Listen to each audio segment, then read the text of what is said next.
हरिः ओम् श्रीगुरुभ्यो नमः।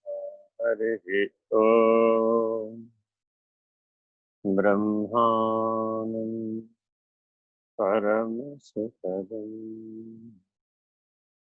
केवलं ज्ञानमूर्तिं द्वन्द्वातीतं गगनसदृशम् तत्त्वमस्यादिलक्ष्यम् एकं नित्यं विमलमचलम् सर्वधी साक्षिभूतं भावातीतं त्रिगुणरहितं सद्गुरुं तं नमामि। नमो ब्रह्मादिभ्यो ब्रह्मविद्या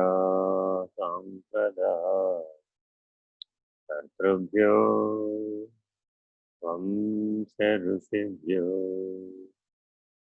महाभ्यो नमो गुरुभ्यः।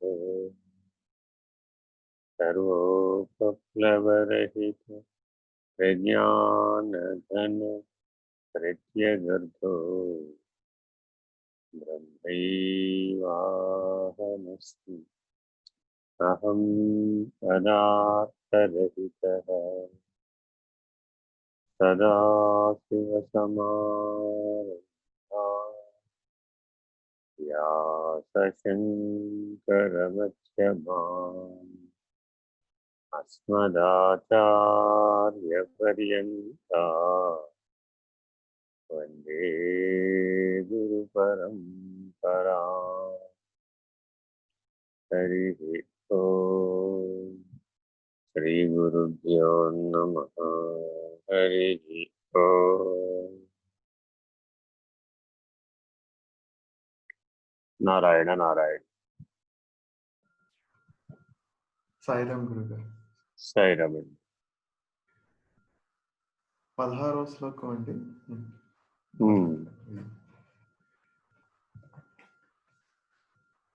వపుస్తుషాదిభిః కోశైః యుక్తం యుక్త్యవగాతతః ఆత్మానం ఆంతరం శుద్ధం వివిచ్యాత్ తండులం యథా. వడ్ల గింజలో బియ్యపు గింజ. పూర్వం పెద్దలు అంటుంటారు, మనకి ఏమీ చదువుకోని వాళ్ళు కూడా ఆర్యోక్తిగా వాడతారనమాట. జ్ఞానం గురించి చెప్పినప్పుడు ఏముందండి అంతా రహస్యం వడ్ల గింజలో బియ్యపు గింజ అంటారు. అంతా రహస్యం వడ్ల గింజలో బియ్యపు గింజ అంటే తెలిసిన వాడికేమో అదంతా ఎట్లా బాగు చేయాలి, ఎట్లా పొందాలి, ఇదంతా తెలిసిన వాడికేమో అంతా సులభం. తెలియని వాడికి సరాసరి బియ్యమే పండుతాయి అనుకుంటూ ఉంటాడు. అజ్ఞానం, అవిద్య, అనాత్మ, బంధం, అధ్యాస, ఆభాస ఇత్యాదుల చేత బాధించబడే వాడికేమో ఎప్పుడు అదే తోస్తుంది. జ్ఞానికేమో ఉన్న వస్తువు ఉన్నట్టుగా యథార్థంగా తోస్తుంది. కాబట్టి జాగ్రత్తగా మనం పరిణామం ఎక్కడి నుంచి ఎక్కడికి చేయాలి. పదార్థం, యథార్థం, తదర్థం, తద్రహితం. ఈ 4 అర్థం చేసుకుని ప్రయాణం చేయాలి. చదవండి. నిన్న ఈ సూత్రం చెప్పుకున్నాం కదండి, అది ఒకసారి మళ్ళీ చదువుతానండి. చదవండి. విద్ధివ్యాద్యభిమానగ్రస్తం లోకం శోకహతం చ సమస్తం. ఎందులో ఇది? భజ గోవిందం భజ గోవిందం. మోహముద్గరం. దీనికి ఏమని పేరంటే మోహముద్గరం. అర్థమైందా? అందరూ భజ గోవిందం అనే పేరు మీద అంటారు, కానీ దానికి వాస్తవ నామం మోహముద్గరం. ఈ మోహముద్గరం అనేది అంటే మనలో మోహాన్ని పోగొట్టేటటువంటి శోకము, మోహము, ఈ 2 కదా మన లక్షణాలు. జీవుడి లక్షణాలు శోకం, మోహం. ఈ రెండింటిని పోగొడుతుంది. కాబట్టి దానికి మోహముద్గరం అని పేరు. అందులో ముఖ్య సూత్రం ఇదే. ఇది వ్యాధి అభిమానగ్రస్తం లోకం శోకహతం చ సమస్తం. ఇది జీవుని యొక్క జగత్తు యొక్క వాస్తవిక స్థితిని తెలియజేస్తుంది. దీంట్లో నుంచి బయటపడాలి అంటే ఒకే ఒక ఉపాయం ఉంది. అదేమిటి? శరణాగతి. ఈశ్వరుడికి కానీ సద్గురుమూర్తికి కానీ బయటపడాలి అంటే తప్పక శరణాగతి చేయాలి. ఎవరైనా ఈ ప్రపంచంలో శోకం చేత కానీ మోహం చేత కానీ బాధపడేవాళ్ళు ఉంటే వాళ్ళు బాధపడ్డాకే తెలుసుకోగలుగుతారు, ముందు తెలుసుకోలేరు. అలా బాధపడ్డాక తెలుసుకున్న తర్వాత కూడా దాంట్లో నుంచి బయటపడాలి అంటే ఎంత ప్రయత్నించినా అది లోపలికి లాక్కుపోతూ సుడిగుండంలాగా. అప్పుడు ఏం చేయాలి? దాంట్లో నుంచి అపసవ్య దిశలో నిన్ను బయటపడేసేటటువంటి ఈశ్వరుడు, అలాగే సద్గురుమూర్తి, వీళ్ళలో ఎవరో ఒకరికి శరణాగతి అవ్వాలి. అవ్వకపోతే ఆ శోకం మోహంలో నుంచి బయటపడలేడెప్పటికీ.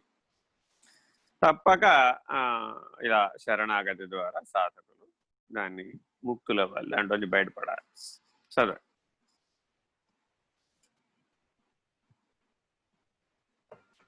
దంచుట మొదలైన ప్రయత్నములతో గాని యంత్రంలో వేసి గాని ఆవరణలను తొలగించినట్లు ఆధ్యాత్మిక సాధనల చేత ఆవరణలను తొలగించుకొనవలెను.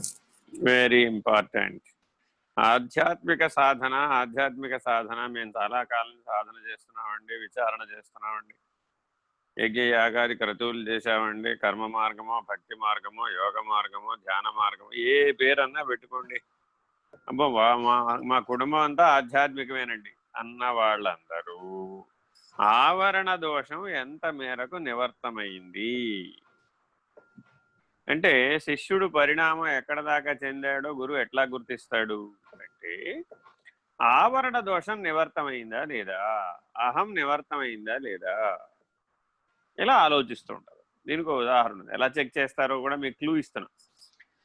గురువు గారి శిక్షణ ఎలా చెక్ చేస్తాడు అంటే అందరికీ common set of rules, common set of teaching, విధి విధానాలు, అనేక రకాలైన నియమాలు, అనేక రకాలైనటువంటి విచారణ బోధ అందరినీ కామన్గా కూర్చోబెట్టి చెప్తారు. కామన్గా కూర్చోబెట్టి చెప్తే అందరూ వినేస్తారు. అందరూ విన్న తర్వాత కొంతమంది మిగిలిపోతారు. మిగిలిపోయి వీళ్ళు ఏం చేస్తారు? పర్సనల్ ఇంటర్వ్యూ అనమాట, వ్యక్తిగతమైన ఇంటర్వ్యూగా సరే వస్తారు. వీళ్ళు ఏం చేస్తారు? అయితే వాళ్ళ సాధనలలో నుంచి అయినా వాళ్ళు ప్రశ్నలు వేస్తారు, వాళ్ళ స్వాధ్యాయంలో నుంచి అయినా ప్రశ్నలు వేస్తారు. అలా కాదనుకోండి, అప్పుడు ఏం చేస్తారు? జాగ్రత్తగా అప్పుడు ఇచ్చినటువంటి సెట్ ఆఫ్ రూల్స్, అప్పటికప్పుడు బోధించినటువంటి అంశాలు ఏవైతే ఉంటాయో అవి వాటిలో నుంచి అడుగుతారు. ఇలా వాళ్ళ స్పందనలు ప్రతిస్పందనల్లో నుంచి వాళ్ళ ఆవరణ దోషం ఏ మేరకు నివర్తమైంది అనేది గమనిస్తుంటారు. ఇంకా వాళ్ళు దేని చేత బాధించబడుతున్నారు, ఏ విక్షేప దోషం చేత బాధించబడుతున్నారో గమనిస్తారు, ఏ మలత్రయం చేత బాధించబడుతున్నారు అనేది గమనిస్తారు. ఇది ప్రధానంగా శిష్యుడిలో ఏ గురువు అయినా సరే భూతద్దం పెట్టి వెతికి చూసేది. నీ మానసిక అవస్థ, నీ బౌద్ధికమైనటువంటి పరిస్థితి, ఈ రెండింటిని చిత్త వృత్తి అహంకార లక్షణం, ఈ 4 కలిపి మనకి ఇలా కనబడుతుంటాయి అన్నమాట. అందుకని ఆధ్యాత్మిక సాధన చేస్తున్నాము అంటే మనలో ఏ రోజుకు ఆ రోజు అహం ఎక్కడెక్కడైతే నిలకడ చెంది ఉందో ఆవరణగా, అది పిండాండమే కావచ్చు, బ్రహ్మాండమే కావచ్చు, అనంత విశ్వమే కావచ్చు, ఏ స్థాయిలో అయినా కావచ్చు, అండపిండ బ్రహ్మాండాది విశ్వాండాది ఏ స్థాయిలలో అయినా సరే, అష్టతనువులలో షోడశావస్థలలో ఎక్కడైనా సరే అహం నిలబడి ఉందనుకోండి, అక్కడ ఈ ఆవరణ దోషం ఏర్పడుతుంది. అహమే ఆవరణ, వేరే ఇంకేం లేదు. అహం నివర్తించబడితే కైవల్యమే, వేరే ఇంకేం లేదు. తను తాను తెలుసుకోవడమే అతీత మార్గం, తనను తాను పోగొట్టుకోవడమే రహిత మార్గం. ఆవరణ దోషం ఏ స్థాయిలో ఉంది, ఎలా ఉంది అని అష్టతను నిర్ణయంగా, షోడశావస్థల నిర్ణయంగా తెలుసుకోవడమే అతీత మార్గం. వీటిని పోగొట్టాలి రహిత మార్గంలో. అది కైవల్య మార్గం. వేదాంత విద్య అంతా ఈ 2 మార్గాలలోనే ఇమిడి ఉంది. నువ్వు మల విక్షేపాలను పోగొట్టుకుని ఆవరణ దోషం తెలుసుకోవాలి మొట్టమొదట. ఆవరణ దోషం తెలుసుకున్న తర్వాత దాన్ని రహితపరచాలి.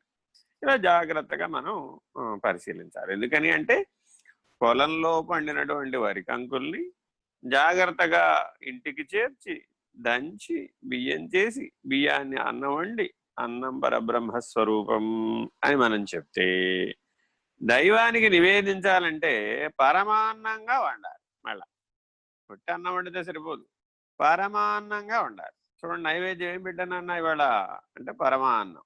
చూడండి, అన్నానికి కూడా పరమశబ్దం ఉంది. మనకి ఆత్మకి ఎట్లా పరమశబ్దం ఉందో అలాగే బ్రహ్మమునకి ఎలా పరమశబ్దం ఉందో అలాగే అన్నానికి కూడా పరమశబ్దం ఉంది. సనాతన ధర్మంలో ఉన్న గొప్ప విశేషం ఇది. నీ లక్ష్యం ఏమిటయ్యా? పరం, పరాత్పరం. నువ్వు ఏది చెప్తే దానికి పరం, త్వం దానికి పరం, తత్ దానికి పరం, ఆత్మ దానికి పరం, బ్రహ్మ దానికి పరం. ఒక సీమ, ఒక ఆవరణ. ఏ నిర్ణయం చెప్తే ఆ నిర్ణయానికి అవతల. ఆ నిర్ణయం అనే ఆవరణకి లోబడిపోతాడు. ఎరుక అన్నాడు అనుకోండి, ఆ ఎరుకకు లోబడిపోతాడు. ఎరుక కావాలా? బాహ్యం అన్నావు నువ్వు. ఎంతైన విషయం ఏమిటంటే బయలు బాహ్యం అని వాడుతూ ఉంటారు. ఏది అచల సిద్ధాంతం. దానికి పరబాహ్యం, పరబయలు అంటాం. బయలు దగ్గర ఆగితే కుదరదు. మళ్ళా బయలు, పరబయలు, బట్టబయలు, ఇలాగా స్థాయి భేదంగా దాంట్లో కూడా చెప్తారు. ఇట్లా సనాతన ధర్మంలో ఉన్న గొప్ప లక్షణం ఏమిటంటే నిన్ను ఎక్కడా కూడా నామరూపాలకు కట్టుబడేటట్టు చేయదు.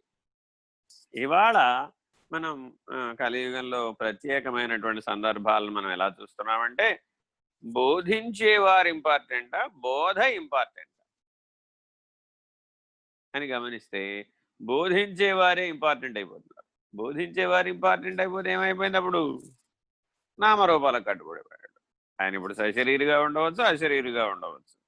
అశరీరిగా ఉన్న వాళ్ళకు కూడా నామరూపాలు అంటగడితే ఎలాగండి? తప్పు కదా.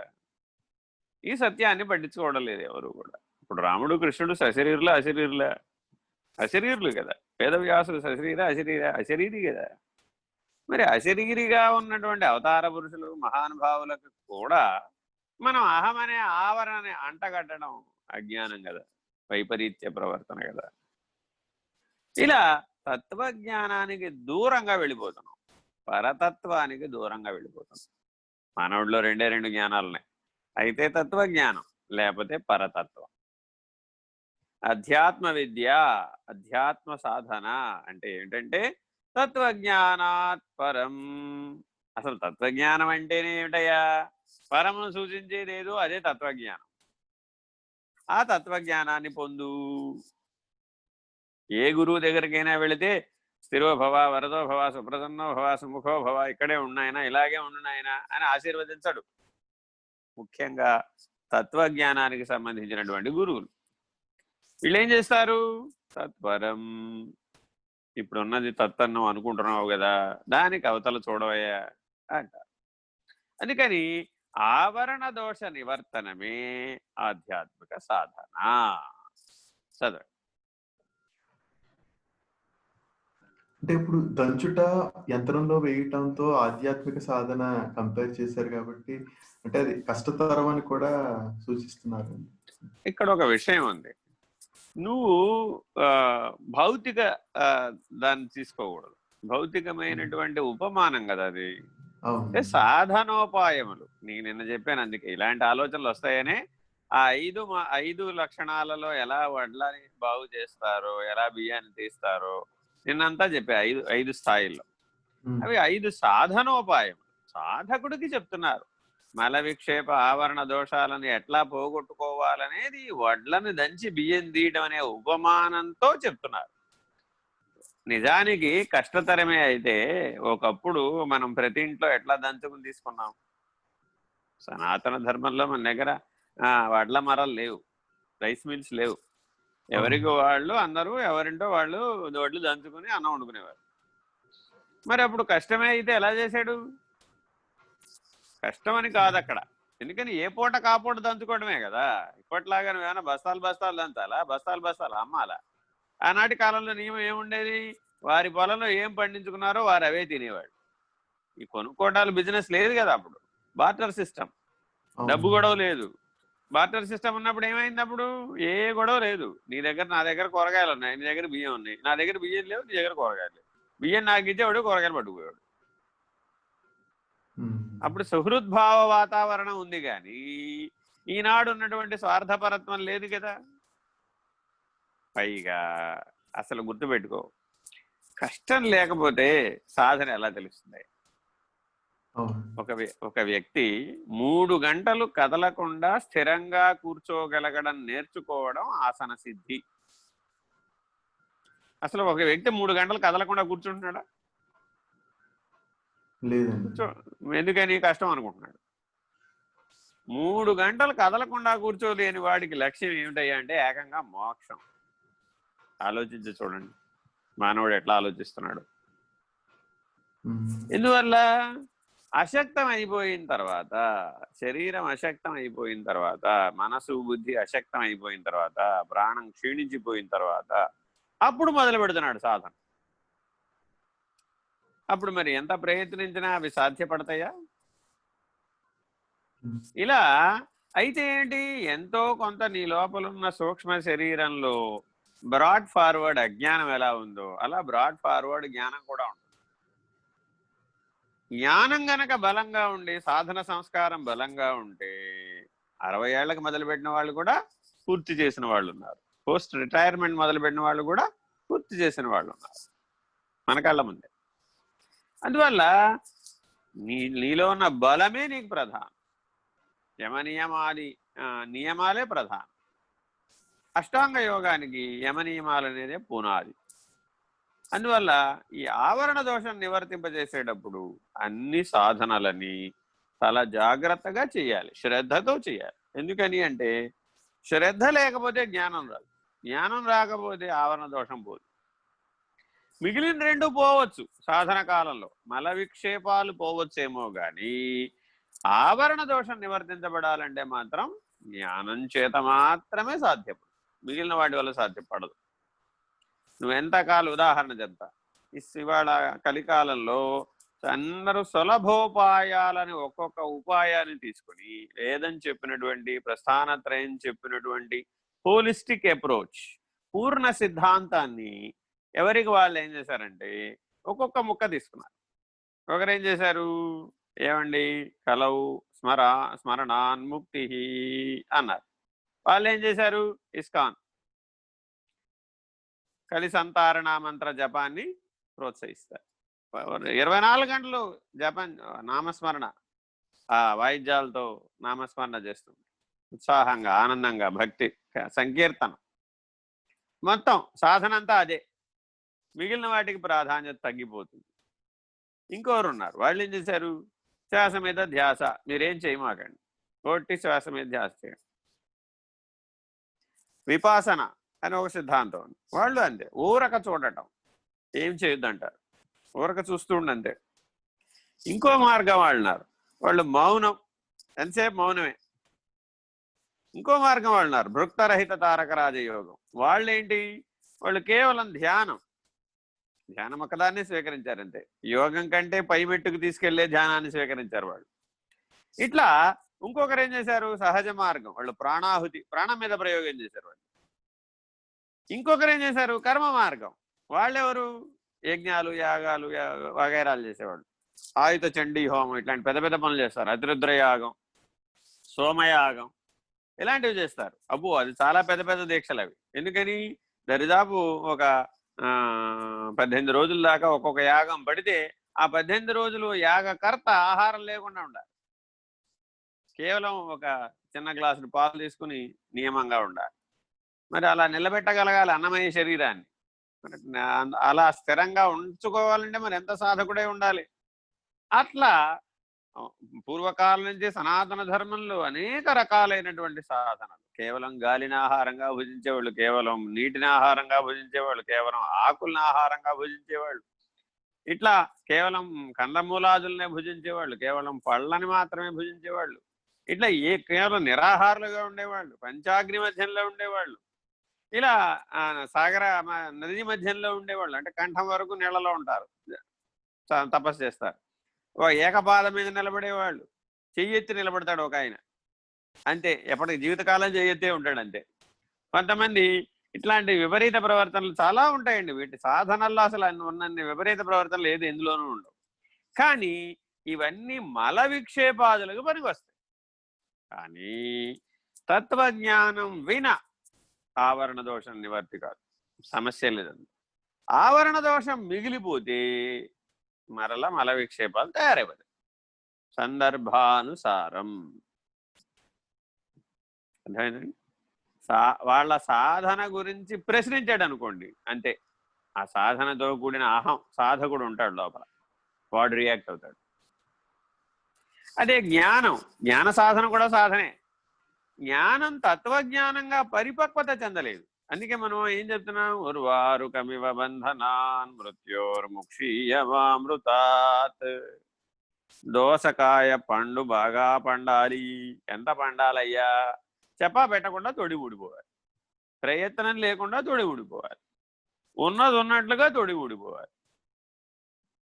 మృత్యోర్ముక్షీయమామృతాత్. అమృతత్వం రెపపాటు, తత్వజ్ఞానం చేత రెపపాటు, పండటం ద్వారా రెపపాటు, నిర్ణయం ద్వారా రెపపాటు, ఉన్నది ఉన్నట్లుగా ఉండటం ద్వారా రెపపాటు. ఇది కైవల్య మార్గం. ఏమయ్యా ఏం చేయమంటావు? ఏం చేసినా నీకు మోక్షం రాదు. వీళ్ళ దగ్గర ఇదో సమస్య ఉంది. అసలు సిద్ధాంతం వాళ్ళ దగ్గరికి వెళ్ళారనుకోండి మీరు, వీళ్ళు ఏమంటారు, నువ్వు అసలు పుట్టలేదయ్యా బాబు. మొదట్లోనే మూలచ్ఛేదం, ఫస్ట్ మాట ఇది చెప్తాడు, నువ్వు ఎప్పటికీ పుట్టలేదు, అసలు పుట్టని వాడు పోవడం ఏమిటి అంటాడు. కానీ వచ్చినవాడు నేను పుట్టాను మొర్రో అనే స్థాయిలో కదా ఉండేది. కాబట్టి ఎక్కడికక్కడ ఏ మూల కామూల, ఏ ముక్క కాముక్క సమగ్రంగా చెప్పకపోతే, పూర్తిగా మల విక్షేప ఆవరణ దోషాలను గనక నివర్తించకపోతే, ఏ మార్గంలో నువ్వు సాధన చేసినా, ఏ మార్గంలో సిద్ధాంతాన్ని విచారణ చేసినా, నువ్వు తత్వజ్ఞానాన్ని, పరతత్వాన్ని సరిగ్గా నిర్ణయం పొందాలి. అప్పుడు మాత్రమే ఆవరణ దోషం నివర్తం అవుతుంది. మల విక్షేపాలు పోగొట్టుకోవడానికే ఎక్కువ కష్టం, ఆవరణ దోషం పోగొట్టుకోవడానికి కష్టం ఉండదు. ఎందుకని? అది జ్ఞానంతో చేసే పని, తత్వజ్ఞానంతో చేసే పని, పరతత్వ నిర్ణయంతో చేసే పని. చదువు. శ్రవణ మనన నిధిధ్యాసనల చేతను, శృతి యుక్తి అనుభవముల చేతను సాధించవలను. శృతి యుక్తి, ఇది గుర్తుపెట్టుకోండి. చాలా మంది శ్రవణ మనన నిధిధ్యాసలు చేస్తారు. ఏం పొందాలి వాళ్ళు? శృతి యుక్తి. శృతి చెప్పినటువంటి యుక్తిని తెలుసుకోవాలి.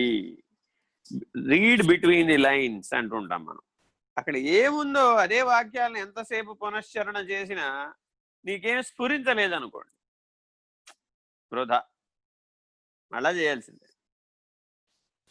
అందువల్ల చాలా జాగ్రత్తగా వెతికి పట్టుకోవాలి, శృతి యుక్తిని కరెక్ట్గా తెలుసుకోవాలి. శ్రవణ మనన నిధిధ్యాసలలో జ్ఞాన మార్గానికి సంబంధించిన సాధనలు అయినప్పటికీ వీటిలో శ్రవణ సుఖాన్ని పొందడం వరకే సాధకులు ఆగిపోతారు. అంటే వింటూనే ఉంటారు. ఏమని చెప్తారు? ఏమండి 20 ఏళ్ళ నుంచి మేము అందరు స్వామీజీలు చెప్పినవన్నీ విన్నామండి. గణపతి సచ్చిదానందులు చెప్పిన విన్నామండి, సుందర చైతన్యానంద చెప్పిన విన్నామండి, చాగంటి కోటేశ్వరరావు గారు చెప్పిన విన్నామండి, గారికిపాటి నరసింహారావు గారు చెప్పింది విన్నామండి, శంకర్లు ఆదిశంకర్లు చెప్పిన విన్నామండి, శృంగేరి పీఠం వారు చెప్పింది విన్నామండి, కంచి కామకోటి పీఠం వారు చెప్పింది విన్నామండి. ఇటా వింటూనే ఉంటాడంతే. పొద్దు నుంచి రాత్రి దాకా మేము అసలు వేరే పనే చేయమండి, మాకు వేరే విషయాలు ఏం లేవండి, శ్రవణం చేస్తూనే ఉంటామండి. పొద్దున విష్ణు సహస్రనామం, సాయంత్రం లలితా సహస్రనామం, మధ్యలోనేమో భజ గోవిందం, లేకపోతే నామరామాయణం. ఇట్లా అసలు ఇవాళ మీరు భక్తి ఛానల్స్ పెడితే పొద్దు నుంచి రాత్రి దాకా శ్రవణమే శ్రవణం. శ్రవణం అనే సాధనకి లోటు లేదు. ఈ శ్రవణం అనే సాధన మరి నీకు మననం అయిందే, ఎంతకాలం చేస్తావయ్యా శ్రవణం? ఎదగాలి కదా, ఆపియాలి కదా దాన్ని అక్కడికి. శ్రవణం మననం అయితే ఇంక శ్రవణం అవసరం ఉండదండి. తనలో తాను మననం చేసేటటువంటి స్థాయికి వచ్చేసినటువంటి వాడికి మాటి మాటికి మరల శ్రవణంతో పని ఉండదు. మననం నిధి అయిపోయిందండి. అజపా కాస్త మననం కాస్త అజపాయి నిధి అయిపోయింది. ఆ అజపా స్థితికి వచ్చేసిన వాడికి ఇప్పుడు వాడు అసలు బయట శ్రవణం ఏం చేస్తాడు? సిద్ధాంత వాక్య శ్రవణంతో పని ఉంది వాడికి. ఎదిగేశాడు. నిధి నుంచి ధ్యాసకు వచ్చేసాడు. ఏ పనిలో ఉన్నా సర్వకాలము వాడికి మెలకువాకలా నిద్రే తోచడం లేదు. వాడు ఎప్పుడు అదే ధ్యాసలో ఉన్నాడు. వాడి కాలమే తోచడం లేదు. ఏమండి, మీరేమీ చేయక ఈ సాధనలో మునిగిపోయి 3 నెలలు అయిపోయిందండి, 6 నెలలు అయిపోయిందండి. ఓహో అలాగా, నాకేం తెలియదు. ఎందుకని? ఎన్ని నెలలు ఉన్నాడో గుర్తు ఉండదు వాడికి. వాడికి ఏం ఆ తెలివి లేదు, గుర్తించడం లేదు. వాడున్న స్థితిలో వాడు ఉన్నాడు అంతే. అవన్నీ శరీరానికి, నాకు కాదు. ఇలా ఆ ధ్యాస యందు నిమగ్నమైపోయాడు. ఇట్లా ఎవడైతే జ్ఞాన మార్గంలో ఎదిగాడో వాడిలో ఇప్పుడు అంతఃస్ఫురణ మేల్కొంటుంది. అది గురువు, అది అశరీరి. ఇలా అశరీర గురువులు అంతఃస్ఫురణ ద్వారా పనిచేస్తారు. అలాంటి అశరీర గురు సాంప్రదాయాన్ని పట్టుకోగలిగే స్థాయికి ఎదగడానికి శ్రవణ మనన నిధిధ్యాసలు పనికొస్తాయి. అప్పుడు శిష్యుడు కూడా అశరీరి, ఆ స్ఫూర్తి స్ఫురణ స్థాయికి ఎదిగితే. ఇప్పుడు శిష్యుడు ఎక్కడున్నాడు, గురువు ఎక్కడున్నాడుతో నియమం లేదు. గురువు ఎక్కడో హిమాలయాల గుహల్లో ఉండొచ్చు, శిష్యుడు ఎక్కడో కన్యాకుమారిలో ఉండొచ్చు. ఏం ప్రాబ్లం లేదు. వాళ్ళ నెట్వర్క్ కనెక్టివిటీ బాగానే ఉండదు. అశరీరిగానే శిష్యుడు అడుగుతాడు, అశరీరిగానే గురువు సమాధానం చెప్తాడు. అంతా రెపపాటులో జరిగిపోతుంది. ఇద్దరు కలిసే ఉంటారు. ఈ అశరీర పద్ధతిలోనే గురు శిష్య ఐక్యతా సిద్ధి సాధ్యం. అలాంటి వాళ్ళకు మాత్రమే పరమనే నిర్ణయం, పరాత్పరమనే నిర్ణయం. ఇలా అధికార భేదం ఉంటుంది. ఇదంతా శృతియుక్త సమ్మతం. ఆ యుక్తి తెలియాలి నీకు. ఎటువైపు తిప్పితే తాళం పడిపోతుంది, ఎటువైపు తిప్పితే బంధం మోచనం అవుతుంది. అంతే, యుక్తే కదా అక్కడ. ఆ యుక్తి ఎలాగో ఇది కూడా అంతే. అలా అంతఃస్ఫురణ ద్వారా వేదాంత నిర్ణయాలను పొందాలి. చదువు. శాస్త్ర విచారణ వలన ఆయా ఆవరణల స్థితిగతులలో తనకు వేరైన అధిష్టాన స్వరూపం ఉన్నదని నిశ్చయం కుదురుతుంది. వేరైన స్వరూపం, వేరైన స్వరూపం అంటే నామరూపాల కంటే వేరైన స్వరూపం. దాని గురించి అప్పుడు అల్ప సత్యములు, తాత్కాలిక సత్యములు,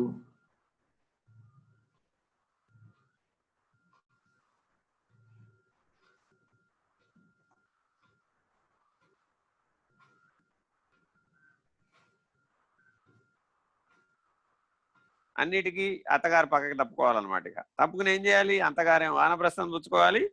ఆ కొత్త కోడలకి బాధ్యతలన్నీ అప్పచెప్పాలి. ఏమైందప్పుడు?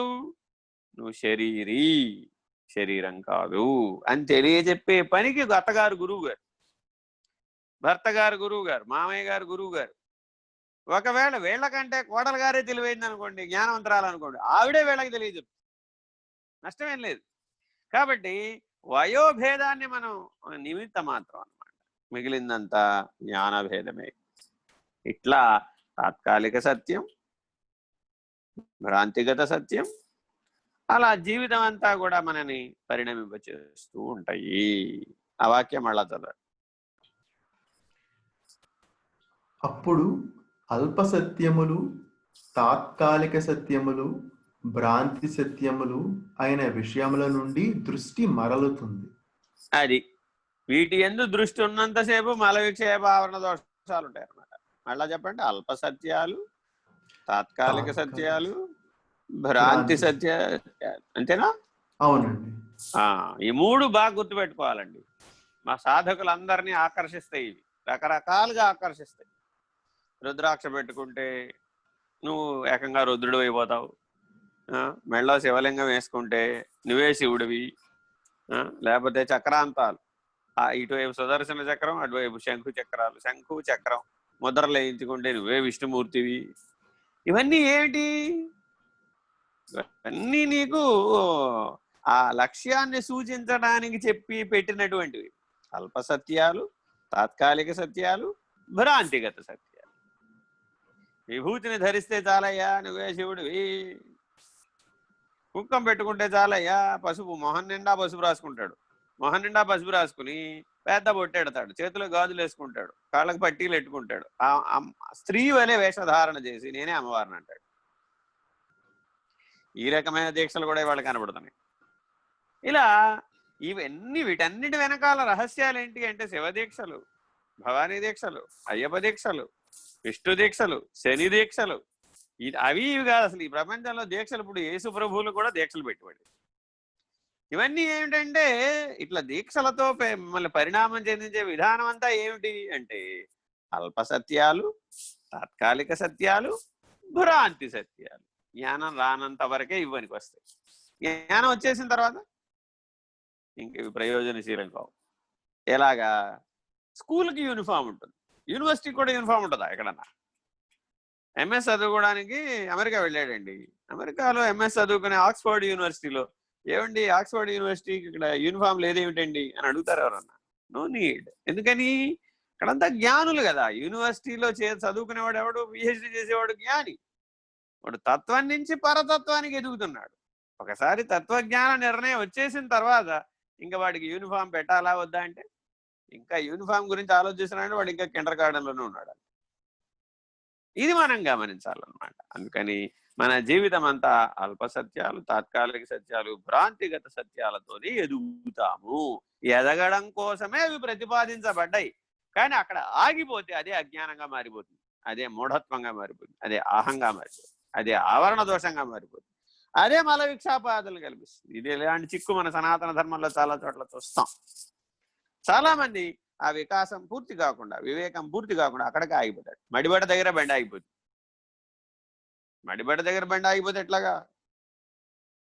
అది కేవలం అల్ప సత్యం. ఉయ్యాలంత అవసరము, మడిబట్ట కూడా అంతే అవసరం, అంతకుమించి అవసరం లేదు. చదవ. జీవుడు సాధకుడై తాను గ్రహించదగిన, ధరించగలిగిన స్వరూపమును పొందుతాడు. స్వరూపాన్ని లక్ష్యం వీటి ద్వారా చదవ. ఇప్పటితో కృష్ణానంద మఠం వారిది పూర్తయిందండి. Very good. సుందర చైతన్యానంద వారిది చదువు. వపుస్తుషాదిభిః యుక్తం యుక్త్యావగాతతః ఆత్మానమంతరం శుద్ధం వివిచ్యాత్ తండులం యదా. అనాత్మ సంబంధము చేత బద్ధుడైన జీవుడు తాను పరిమితుడనని భావించుచున్నాడు. అంటే అపరిమితుడు, అప్రమేయుడు, అవ్యయుడు, అవినాశి, అనంతుడైనటువంటి పరమాత్మ అనాత్మ సంబంధం చేత ఇలా అనుకుంటున్నాడు. అంటే వాస్తవికంగా నీ స్వరూపంలో నువ్వు పరమాత్మ, ఆత్మస్వరూపుడివి. కానీ అనాత్మ సంబంధం చేత నీవు ఆ రకమైనటువంటి తత్కాలవత్. కొంతమందికి అంటే భ్రాంతి ఎంతగా ఉంటుందయ్యా అంటే ఓక దంపుడు ఉపన్యాసం అంటారు, తెలుసా మీకు? ఈ ఓక దంపుడు ఉపన్యాసం వెరీ డేంజర్. దాంట్లో ఫలితం ఏమి ఉండదు అనమాట. చాలా వేదికల మీద చాలా చోట్ల జరిగేటటువంటి ఉపన్యాస వేదికలన్నీ అవి గురుబోధలు కావు. ఉపన్యాసమా బోధ అని మా గురువుగారు నన్ను ఎప్పుడు చిన్నప్పుడు, ఇప్పుడు కాదులేండి 10 ఏళ్ల క్రితం అడిగేవాడు. ఇప్పుడు నువ్వు పాఠం గురువుగా బోధించావా, రాజకీయం ఉపన్యాసం చెప్పేవా, లేకపోతే సామాజిక ఉపన్యాసం చెప్పేవా అని అడిగేవారు అనమాట. ఎందుకని దూరంగా కూర్చుని వినేవాడు. బాగా చెప్పావు ఉపన్యాసం అనేవారు. బాగా చెప్పావు పాఠం అనేవారు కాదు. బాగా చెప్పావు ఉపన్యాసం అన్నారంటే అయిపోయినట్టే, మనకు 0 మార్కులు వచ్చినాయి. ఇదంతా ఓ 3-4 గంటలు అంతా మాట్లాడిన తర్వాత, అంతా అయిపోయిన తర్వాత, అంతసేపు ఓర్పుగా విని చిట్ట చివరికి సర్టిఫికేట్ ఇచ్చేవారు. ప్రతిరోజు వెయిటింగే. గురువు గారి దగ్గర మనకి ఎన్ని మార్కులు వస్తాయి? బాగా ప్రిపేర్ అవ్వటం, బాగా చెప్పటం, బాగా సర్టిఫికేట్ పుచ్చుకోవడం. ఇప్పటి వరకు 100కి 100 మార్కులు ఎప్పుడూ రాలేదు. ఎప్పుడు చెప్పినా కొద్దిగా తక్కువ మార్కులే వచ్చాయి. ఎందుకని? మరి వారి స్థాయి వేరు, వారి స్థాయిలో మనం అందుకోలేకపోతాం. కానీ మరి మనం ప్రయత్నం చేయాలి కదా, శ్రవణ మనన నిధిధ్యాసలు చేయాలి కదా. ఉపన్యాసం అనే దాంట్లో ఈ ఊకదంపుడు ఉండదు అనమాట. అంటే సాధనగా మాట్లాడడం అనమాట, లక్ష్యంగా మాట్లాడడం అనమాట. వినేవాళ్లలో ఆ ప్రచోదనం జరగాలి, వినేవాళ్లలో ఆ ఎదుగుదల రావాలి, వాళ్ళ ఆ స్థాయిని అందుకోవాలి, వాళ్ళ స్థితిని అనుభవించాలి. అనుభవించాలంటే నువ్వు ఆ స్థితిలో ఉండాలి. ఇది గుర్తుపెట్టుకోవాలి. మాట్లాడేవాళ్ళు ప్రతి వాళ్ళు ఆ స్థితిలో ఉండి మాట్లాడాలి. ఆ ఏ లక్ష్యస్థితి గురించి అయితే చెప్తున్నాడో ఆ లక్ష్యస్థితిలో స్థిరంగా ఉండి ఎవడైతే చెప్తాడో వాడి వాక్కు ద్వారా, వాడి దర్శనం ద్వారా, వాడి స్పర్శనం ద్వారా ఆ చైతన్య స్ఫురణ, ఆ శక్తి వినేవాళ్ళలో ప్రవేశిస్తుంది. అసలు ఇలాగే చేయలేని వాడు మౌనంతో ఎలా పనిచేస్తాడు? దేశికులైన వాళ్ళందరూ మౌన స్థితితో పనిచేస్తున్నారు. అవతారుడు మౌనంతో పనిచేశాడు 42 సంవత్సరాల పాటు. అట్లా మహానుభావులందరూ కూడా మౌనంతో పనిచేశారు, మాటలతో పనిచేయలేదు. మాటలతోనే చేయడం చేత కాని వాడికి మౌనంతో చేయడం ఎట్లా వస్తుంది? ఓ విత్యేకాక్షరం బ్రహ్మము తెలియని వాడికి నిశ్శబ్దో బ్రహ్మ ఉచ్యతే ఎలా తెలుస్తుంది? కాబట్టి మనం ఏదో అవకాశం వచ్చింది కదా, ఓ గంట ఏదో ఎలాగోలా మనకు తెలిసినవన్నీ పాడేద్దాం, మనకు తెలిసినవన్నీ చెప్పేద్దాం అనుకునేవన్నీ కూడా అవేమిటి? కేవలం పొల్లుని దంచడం, ఊకం దంచడం అనమాట. దాంట్లోంచి బియ్యం రావు. నువ్వు ఎంతసేపు దంచినా బియ్యం రావు. వడ్లు దంచితే బియ్యం వస్తాయి కానీ ఊకం దంచితే బియ్యం వస్తాయి. అలాగే సాధకులైన వాళ్ళు కూడా మేము ఎన్ని గంటలు ఖర్చు పెట్టాం, ఎన్ని గంటలు ఖర్చు పెట్టామని చూసుకోవడం కాదు. ఏ రోజుకి ఆ రోజు స్వాధ్యాయం చెయ్యాలి. ఈ రోజు నేను మల విక్షేప ఆవరణ దోషాలను ఏం తొలగించుకోగలిగాను, లక్ష్య స్థితిలో ఎలా ఉండగలిగాను, అల్ప సత్యాల దగ్గర ఆగిపోయినా, తాత్కాలిక సత్యాల దగ్గర ఆగిపోయినా, భ్రాంతి సత్యాల దగ్గర ఆగిపోయినా, స్వరూప జ్ఞానంలో ఉన్నానా, ఇలా సరి చూసుకోవాలి. Very very important. లేకపోతే ఒక దంపుడైపోతుంది. చదవండి. పంచకోశములతో తాదాత్మ్యం చెంది ఆయా వికారములను అనుభవించుచున్నాడు. వికారాలను అనుభవిస్తున్నాడు. విచారణ చేసి చూడగా తాను ఆత్మయేనని, పంచకోశములకు విలక్షణుడనని తెలియగలదు. చూసాంగా మనం వరుసగా ప్రతిరోజు అదేగా విచారణ చేస్తున్నాం. పంచకోశములు నేను కాదు, నేను శుద్ధ స్ఫటికలింగ స్వరూపుడైన స్వాత్మస్వరూపుడను. అలాగే మల విక్షేప ఆవరణ దోషాలు నేను కాదు, నేను పరబ్రహ్మస్వరూపుడను. విచారణ ద్వారా అనాత్మ నుండి విడివడి ఆత్మానుభూతిని పొంది తరించు మార్గమును ఆచార్యులు ఈ శ్లోకంలో తెలియజేస్తున్నారు. Very very important. జీవుడు పంచకోశములను కలిగి ఉన్నాడే గాని యథార్థానికి పంచకోశములు కాదు. కోశము అనగా వర అని అర్థము. కత్తిని వరలో ఉంచుకొందురు. కత్తి వరలో ఉన్నను, కత్తి వేరు వర వేరు. అంతేగా, మరి పనిచేసేది కత్తే గాని వర కాదు. అవును. అలాగే పంచకోశములు వర లాంటివి కనుక ఆత్మ కన్నా భిన్నమై ఉన్నవి. Very very important. ఆత్మ ఎప్పుడూ కూడా సర్వవ్యాపకము, సర్వగతము, సర్వధారి, సర్వాధారి. చివరి లక్షణం చాలా ఇంపార్టెంట్, సర్వసాక్షి. సర్వాధారి, సర్వసాక్షి. ఈ రెండింటినీ చాలా జాగ్రత్తగా గుర్తుపట్టాలి. చదవండి. పంచకోశములలో మొదటిది అన్నమయ కోశము, అది ఏ శరీరము. జననముతో కదిలి మరణముతో అంతమయ్యేది శరీరము. అంతే. షడ్వికారముల గురించి చెప్తున్నారు ఇప్పుడు. ఈ షడ్వికారములు ఈ పంచకోశాలకే ఉన్నాయి. ఏమిటవి? పుట్టుట, పోవుట, అన్నమయ కోశం పుట్టక ముందు లేదు, పోయిన తర్వాత కూడా లేదు. ఎవరు పుట్టిన తర్వాత ఎవడు పోయిన తర్వాత అని అడిగాం. శరీరమే పుట్టింది, శరీరమే పోతుంది. జనన మరణాలు శరీరానికే కానీ నీకు కాదు. ఆత్మస్వరూపానికి జనన మరణాలు లేవు. ప్రారబ్ధాధీనమై మనుగడ సాగించును. కర్మ చక్రానికి సంబంధించినంత వరకు అది కొద్ది కాలం అన్నమయ కోశం వ్యవహరిస్తూ ఉన్నట్లు కనబడుతుంది. ఆత్మ సహాయంతో, చైతన్య సహాయంతో. కొద్ది కాలం పుట్టింది, కొద్ది కాలం పెరిగింది, కొద్ది కాలం వికాసం పొందింది, కొద్ది కాలం విధి వ్యాధి అభిమానగ్రస్తమైంది, కొద్ది కాలానికి క్షీణించింది, కొద్ది కాలానికి లేకుండా పోయింది. ఈ షడ్వికారములు అన్నమయ కోశమునగే. నేను కదులుచుండ నా కళ్ళజోడు కదులును, కళ్ళజోడు తనకు తానుగా కదలలేదు. అంతే కదా, మనం అంతా కళ్ళజోడు పెట్టుకు చూస్తున్నాం. చూసేది కళ్ళజోడు కాదు కదా, కళ్ళు. చూసేది కళ్ళు కాదు కదా, మనస్సు. చూసేది మనస్సు కాదు కదా, నేను. ఇలా వెనక్కి రావడం నేర్చుకోవాలన్నమాట. ఇప్పుడు మనం అన్నమయ కోశం చూస్తోంది, ఆడుతోంది, పనిచేస్తోంది అని చెప్పామంటే అర్థం ఏంటి? కళ్ళజోడే స్వయంగా. కళ్ళు చూసే అన్నాం అనుకోండి, కొద్దిగా లోపలికి. కళ్ళు చూడటం లేదు, మనసు చూస్తుంది కళ్ళ ద్వారా అన్నాం అనుకోండి, ఇంకా కొద్దిగా లోపలికి. మనసు చూడటం లేదు, నేనుండబట్టే మనసు పనిచేస్తుంది కాబట్టి నేనే ఆధారం అన్నాం అనుకోండి. అప్పుడు ఇక మనసుతో పని లేదు, కళ్ళతో పని లేదు, కళ్ళజోడుతో కూడా పని లేదు.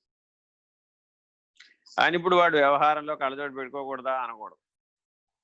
తన యందు తాను మునిగి ఉన్నప్పుడు కళ్ళజోడుతో పని ఉంది. ఇప్పుడు గాఢ నిద్రావస్థలో ప్రతివాడు మునిగిపోతున్నాడు అండి. కళ్ళజోడు పెట్టుకు పడుకుంటాడా? పడుకోవట్లేదుగా. ఎందుకని? కళ్ళతోనే పని లేదు అక్కడ. గాఢ నిద్రావస్థలో కళ్ళతోనే పని లేదు, కళ్ళే మూసేసాడు. కళ్ళు మూసేసిన వాడికి కళ్ళజోడుతో ఏం పని?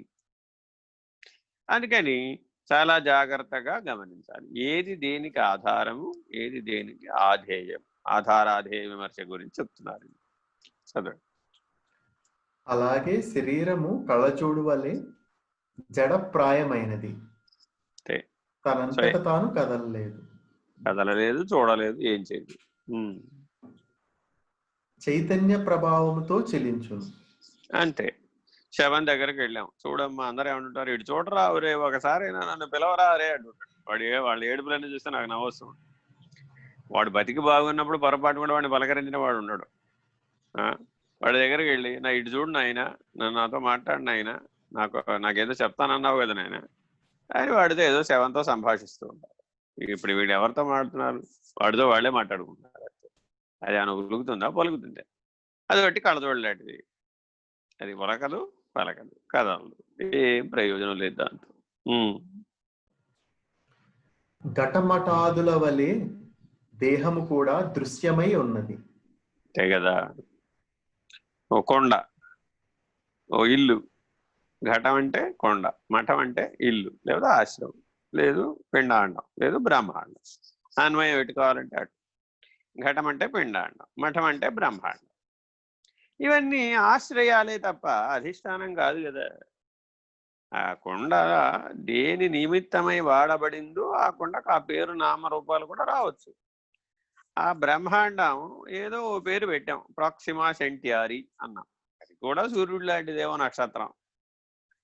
అక్కడ కూడా ఓ బ్రహ్మాండం ఉండవచ్చు. అక్కడ కూడా ఇలాంటి జీవులు, వ్యవహారం, ప్రతిపత్తి ఉండవచ్చు. ఇప్పుడు దానికి ఆ పేరు ఎవరు పెట్టారంటే మనమే పెట్టాం. ఇప్పుడు ఇక్కడ సూర్యుడికి వాళ్ళు ఏదో పేరెట్టుకుంటారు, మన బ్రహ్మాండానికి అక్కడ ఉన్నవాడు ఏదో పేరెట్టుకుంటారు. మనం ఆ బ్రహ్మాండానికి ఇలా పేరు పెట్టుకున్నాం. ఓ నక్షత్రానికి సిరియస్ అని పేరు. ఏంటో రకరకాల పేర్లు ఎప్పుడు కనిపెడితే, ఎప్పుడు కనిపెడితే వాడిని బట్టి ఏదో తెలుసుకోవడం కోసం అనేది. అంతా అడ్రస్, విలాసం. ఇవి సత్యం అవుతాయా? నువ్వు ఎక్కడ నివసిస్తే అది నీ విలాసం అవుతుంది. అంతేగాని విలాసాన్ని బట్టి నువ్వు ఉంటావుటాయా ఎక్కడన్నా? ఉండవు కదా. ఈ ఘటము నేను, ఈ మఠము నేను. ఏమండి మీరు ఎక్కడుంటారండి? నేను ఫలానా పొద్దుటూరులో ఉంటానండి. విలాసం. పొద్దుటూరు ఈయనవుతాడా? ఎట్ట అవుతాడు? అవడు కదా. నాదండి ఫలానా అద్వైతం అండి, నాదండి ఫలానా ద్వైతం అండి, నాదండి ఫలానా ఆశ్రమం అండి, నేను బ్రహ్మచారినండి. అన్ని ఘటం మఠం అంతా ఆశ్రయాలే, అధిష్టానం కాదు. నాదండి, నేను ఫలానా మిషన్ అండి, నేను ఫలానా ట్రస్ట్ అండి, నేను ఫలానా ఆర్గనైజేషన్ అండి, నేను ఫలానా ఉద్యోగినండి, నేను ఫలానా ఆశ్రమం అండి, నేను ఫలానా వానప్రస్థుని, నేను ఫలానా సన్యాసిని, మాది ఋషికే సాంప్రదాయం, నాది ఫలానా సాంప్రదాయం అండి. అన్ని ఆశ్రయాలు, అన్ని సర్వం ఇవన్నీ చిన్న నిద్రలో లేనే లేవు. ఈ ఆశ్రయం గొడవ చిన్న నిద్రలోనే లేదు, పెద్ద నిద్రలే ఉంటుంది. పెద్ద నిద్రలో లేనిది ముక్తి మోక్షంలో ఉంటుంది. అవి అక్కడే నిలబడవు. ఇదంతా వదిలిపెట్టవలసిందే, ఇదంతా నివర్తించవలసిందే, నిరసించవలసిందే. ఎప్పుడు నువ్వు నీ లక్ష్యం పరం, పరాత్మ, పరబాహ్యం. అక్కడ ఏ ఆశ్రయం లేదు, అధిష్టానమే లేదు అసలు. అక్కడ పరబాహ్యంలో అధిష్టాన రహితం, అధిష్టానమే లేదంటుంటే ఆశ్రయం ఎక్కడ?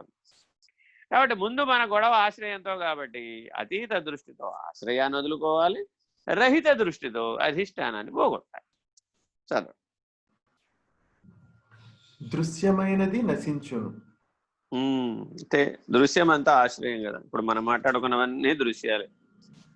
నేను వానప్రస్థనండి, నేను బ్రహ్మచారినండి, నేను బాల్యం అండి, నేను యవ్వనం అండి, నేను కౌమారం అండి, నేను వృద్ధాప్యం అండి, నేను వ్యాధిగ్రస్తుడండి, నేను హాస్పిటల్లో ఉన్నానండి, నేను ఆటగాడినండి, నేను పాటగాడినండి, నేను నేను నాది అద్భుతం అండి, నేను అద్భుతమైన ప్రతిభావంతుడు, నేను ఐటీ ప్రొఫెసర్నండి, నేనే సీఈఓనండి, నేను లేకపోతే అసలు ఆ కంపెనీయే లేదండి.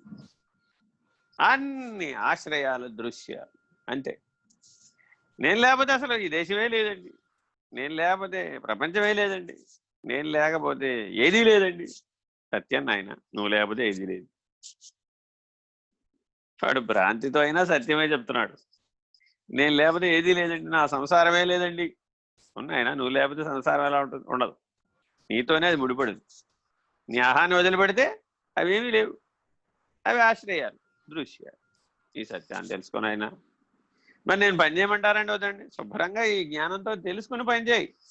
ఇది మిథ్యని, ఇది భ్రాంతి అని, ఇది లేనిదని, ఇది నేను కాదని, నేను శరీరినని స్వరూప జ్ఞానం నిష్టలో ఉండి చెయ్యి. అప్పుడు నేనేది అంటలేదు. అప్పుడు నువ్వు అధర్మమే చెయ్యవు, అప్పుడు సమస్య లేదు. ఆశ్రయం దాకా ఎక్కడైతే దిగొచ్చేసావో, అవకాశం దాకా దిగొచ్చేసావో, దృశ్యం దాకా దిగొచ్చేసావో, అప్పుడే కదా నీకు సమస్య, అప్పుడే జీవుడు అయ్యావు. అట్లా దిగిరామాక శరీరి అశరీరి, నీ లక్ష్యాలు అవి. లక్షణ రీత్యా శరీరివి, ఆ లక్షణం కూడా రహితమైతే అశరీరివి. చదువు. దృశ్యమైన దేహము దృక్యైన నీకన్నా అన్యముగా గోచరించుట వలన శరీరము ఆత్మ అయ్యేందుకు వీలు లేదు. Very important. ఏమండి, ఇవన్నీ అవసరమేనా? అవసరమే. కానీ ఇది అది కాదు, అది ఇది కాదు. అదేంటండి? అవును, ఇది ఇదే, అది అదే. ఇదో పద్ధతి, చెప్పే పద్ధతి. జీవుడు జీవుడే, దేవుడు దేవుడే. అదేంటండి? ఆ దేవుడి నుంచే కదా ఈ జీవుడు వచ్చాడు. ఎవరు చెప్పారా నీకు? ఆ దేవుడే ఈ జీవుడు అయ్యాడు కదండి. ఎవరు చెప్పారు నీకు? ఇవన్నీ కొన్ని వాదములండి. ఇప్పుడు నేను మా తెలుగులో మామూలుగా మాట్లాడుతున్నవన్నీ వేదాంత పంచదశలో విస్తారంగా చర్చించేటటువంటి సిద్ధాంతవాదములు. పరిణామవాదం, వివర్తవాదం, వార్తీకవాదం, ఇలా చాలా విస్తారమైన సిద్ధాంతాలు. ఇవన్నీ ఒక్కొక్క దాని మీద 1000 గ్రంథాలు, భాష్యాలు కూడా ఉన్నాయి. సరే, ఆ గొడవ అంతా ఇప్పుడు మనకు అక్కర్లేకపోయినా, ఏదైతే ఏంటంటే నాయన, నీవు అదై ఉన్నావు, తత్వమసి ఉపదేశవాక్యం. నీవు అదై ఉన్నావని చెప్పాలి అంటే, అసలు అధికారిత్వం నీకు తత్వమసి పొందాలి అంటే, నేను ఇది కాదురా బాబు అన్నవాడికే చెప్పడానికి వీలు. నేను ఇదేనండి బాబు అన్నవాడికి అది నువ్వు అయి ఉన్నావని ఎలా చెప్తాం? అంటే అర్థం ఏంటి? దృశ్యంతో బాగా కలిసిపోయినటువంటి హిప్ హాప్, రిప్ ర్యాప్, బ్రేవా, నేటి కాలంలో విపరీత ప్రవర్తనలు చాలా వచ్చినాయి. ఈ వైపరీత్య లక్షణాలతో ఉన్నవాడిని మొట్టమొదట సామాన్య లక్షణానికి తేవాలి. ఈ సామాన్య లక్షణాన్ని, వాడు ఏడుస్తూ ఉంటే నెత్తి మీద కొండ భళ్ళు అంటే, వాడికి ఇప్పుడు వెళ్ళి నేను ఆత్మస్వరూపుడురా, నువ్వు పరమాత్మ స్వరూపుడురా అని చెప్పడం భగవద్గీత సందర్భంలో మాత్రమే సాధ్యమే. చూడండి, అర్జున విషాద యోగంలో మాత్రాన్ని వెంటనే సాంఖ్య యోగాన్ని గొప్ప హై డోస్ పొటెన్సీని వేసాడు ఆయన. అలా మానవ జీవితాన్ని జాగ్రత్తగా మీరు అధ్యయనం చేస్తే దృశ్య సంగతమై, ఆశ్రయ సంగతమై, విషయ సంగతమై, సంసార సంగతమై, ప్రపంచ సంగతమై, అనాత్మ సంగతమై, అధ్యాస సంగతమై, ఆభాస సంగతమై ఉన్నటువంటి వాడిని మొట్టమొదటి ఏం చేయాలి? దాంట్లోంచి వేరు చేయాలి. సాంగత్యము, సంగత్వము ఈ రెండే జీవితం అంతా ప్రభావితం అయ్యేది. వీటిని మార్చేస్తే వాడు మారిపోతాడు. వాడిలో ఎదుగుదల వస్తుంది, వికాసం వస్తుంది, వివేకం వస్తుంది. ఇలా జాగ్రత్తగా విచారణ చేసి ఇది దృశ్యము, ఇది నేను కాదు, ఇది ఆశ్రయము, ఇది నేను కాదు అనే వివేకం మేల్కోవాలి. చదవ. శరీరము పరిణామశీలమై ఉన్నది. శరీరములో జరుగు మార్పులనే వీక్షించుటచే ఆత్మ దేహము కాదు. అంతే, వీక్షిస్తుంది, అంతే, గమనిస్తోంది, చూస్తోంది, ద్రష్టగా స్పందించటం లేదు. శరీరములో ఒక అవయవము లేదా కొన్ని అవయవములు లోపించినను వ్యక్తి మనుగడ కొనసాగుటచే దేహము ఆత్మ కాదు. ఉపమానం చెప్పారు. ఒరే బాబు, ప్రపంచంలో అనేక మంది ఒక్కొక్క అవయవ లోపంతో వచ్చారు. వచ్చినంత మాత్రాన వాడి జీవితం ఆగిపోయిందే. వాడి మనుగడకి లోపం ఏం లేదు, జరిగిపోతూనే ఉంటుంది, ఏమీ ఆగదు. ఓడికి కాలు లేదు, ఓడికి కను లేదు, ఓడికి చెయ్యి లేదు, ఓడికి కర్మేంద్రియాలు లేవు, ఓడికి విసర్జక అవయవాలు లేవు. ఏది లేకపోయినా ఏమిటి ఆగింది పని? ఏమీ ఆగల. వాడి మనుగడ ఏం ఆగలేదు. విసర్జక అవయవాలు లేకపోయినా కూడా ఇవాళ ఆల్టర్నేటివ్ వచ్చేసింది. కొంతమంది పుడుతూనే హార్ట్లో హోల్, హృదయానికి రంధ్రంతో పుడతాడు. ఇప్పుడు వాడి మనుగడకి ఏమైంది? జీవించేస్తుంటాడు, ఆయుర్దాయం ఉన్నంతకాలం జీవించేస్తూ ఉంటాడు. ఇలా శరీరంలో ఎన్ని వైకల్యాలు, ఎన్ని లోపాలు ఉన్నప్పటికీ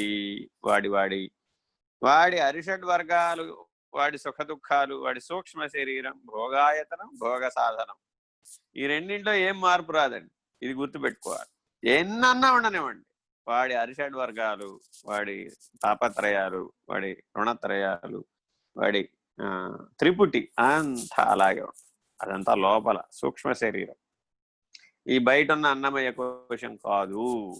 దీని లోపాలు దానికి చెందవు, దాని శక్తి దీనికి చెందుతుంది. పైగా వింతైన విషయం ఏంటి, వాడికి ఏదైనా లోపం ఉందంటే మిగిలినవన్నీ చాలా అద్భుతంగా పనిచేస్తాయి, ఆ లోపాన్ని కవర్ చేస్తాయి. చదువు.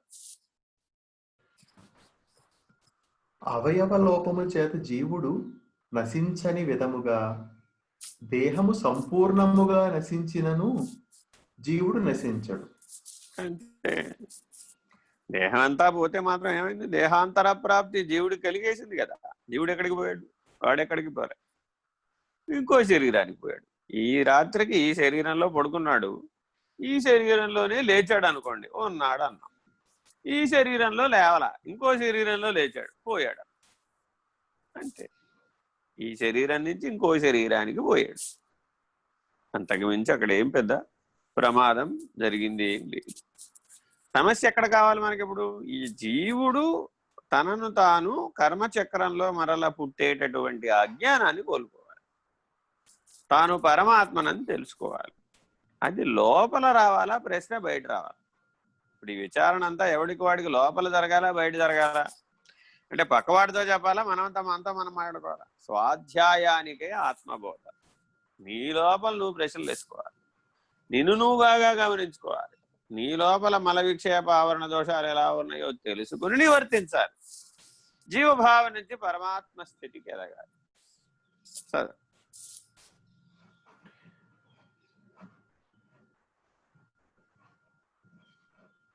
కనుక చైతన్యమైన జీవుడు దేహము కానందున ఆత్మ శరీరము కాదు కానేరదు. Very very important. ఎప్పటికైనా జీవుడు దేహం ఒకటే అంటే శవం ఎదురకుండానే ఉంది, జీవుడు అందులో లేడు. కాబట్టి అవి రెండు ఎప్పటికీ ఒకటి కాదు. అన్నమయ కోసమైన దేహము ఆత్మ కానట్లే ప్రాణమయ కోసము కూడా ఆత్మ కానేరదు. వాయు చలనమే ప్రాణరూపముగా మారుచున్నందున బయట గాలి లోపలికి, లోపల గాలి బయటికి. వాయు చలనం.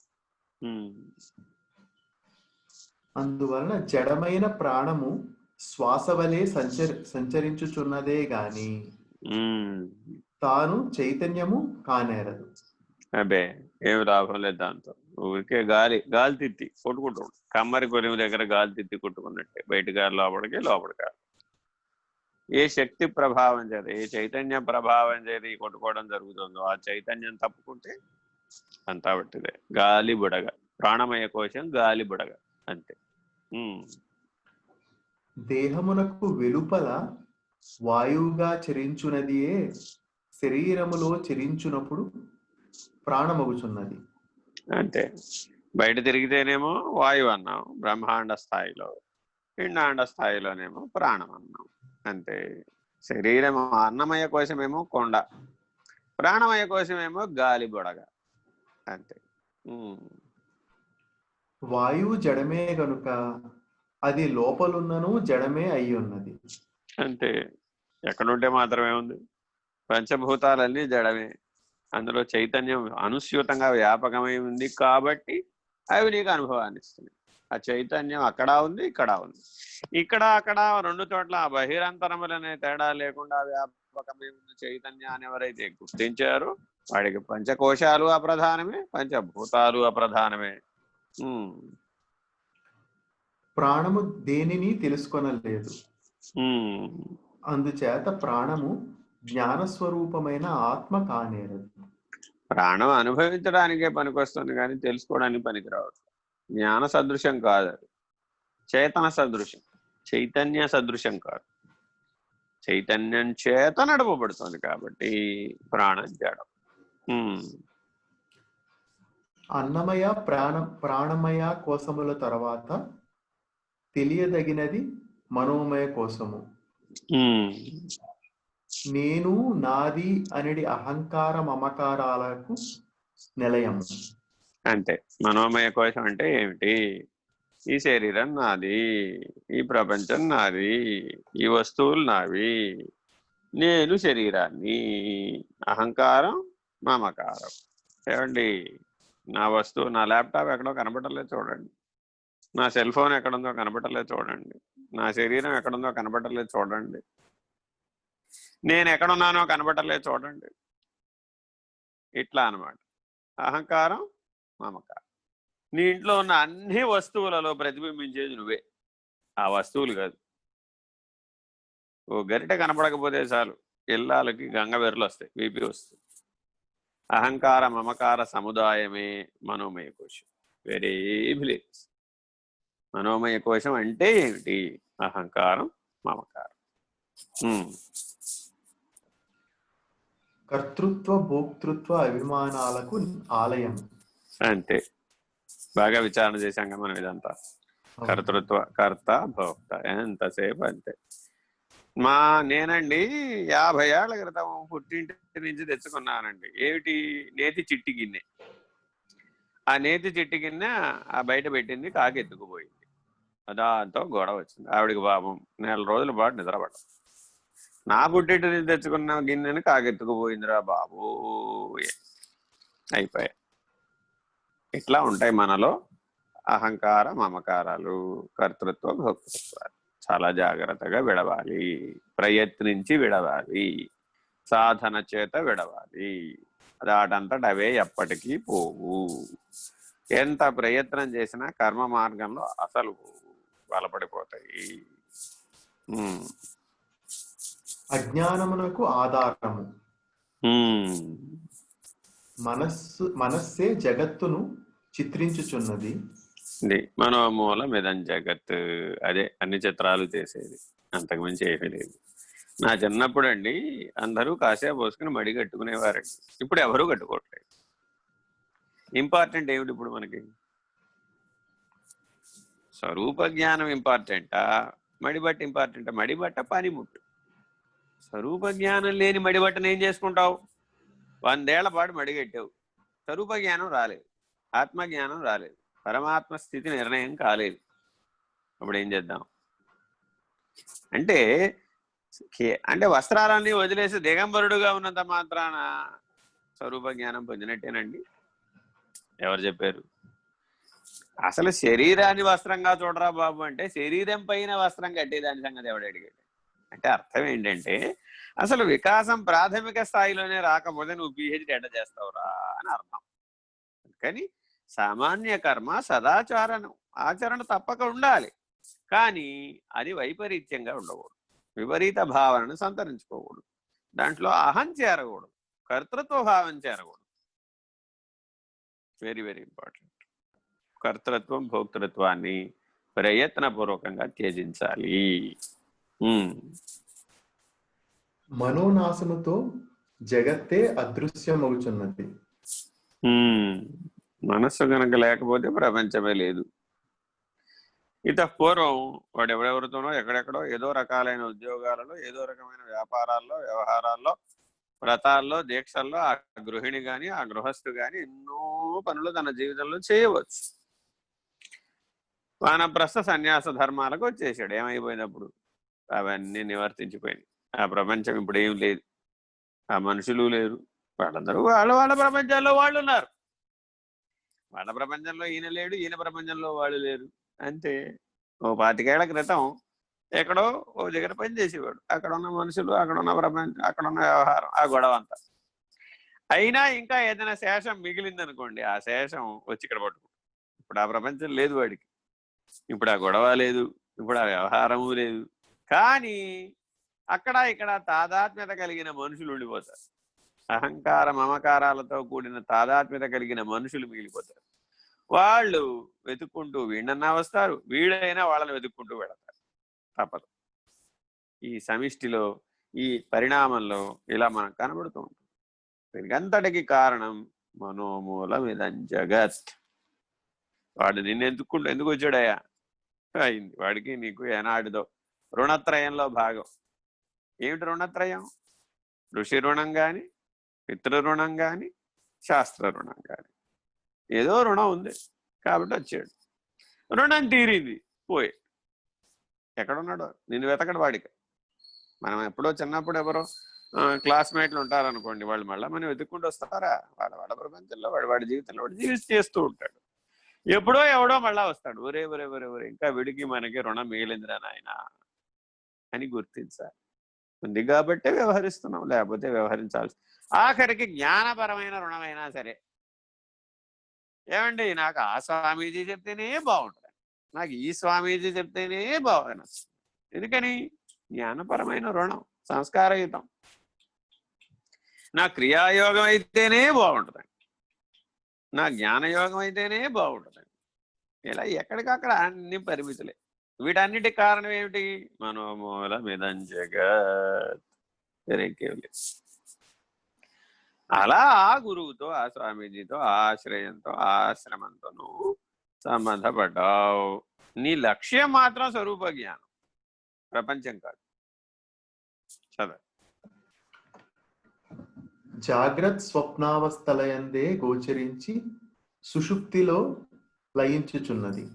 అంతే. ఈ మనోమయ కోసం ఎంతసేపు ఉందంటే జాగ్రత్త స్వప్నాల్లో మాత్రమే ఉంది. నీ గాఢ నిద్రావస్థలో ఏ ప్రపంచం లేదు, నాట్య ప్రపంచం లేదు, కవులనే ప్రపంచం లేదు, గాయకులనే ప్రపంచం లేదు, ఏ ప్రపంచం లేదు. బయట మాత్రం వ్యవహరించినప్పుడు మాత్రం ఆహా ఓహో అద్భుత అన్నవన్నీ ఉన్నాయి. అవన్నీ మనోమయ కోశమే. అద్భుతాలన్నీ మనోమయ కోశమే, ఆశ్చర్యాలన్నీ మనోమయ కోశమే.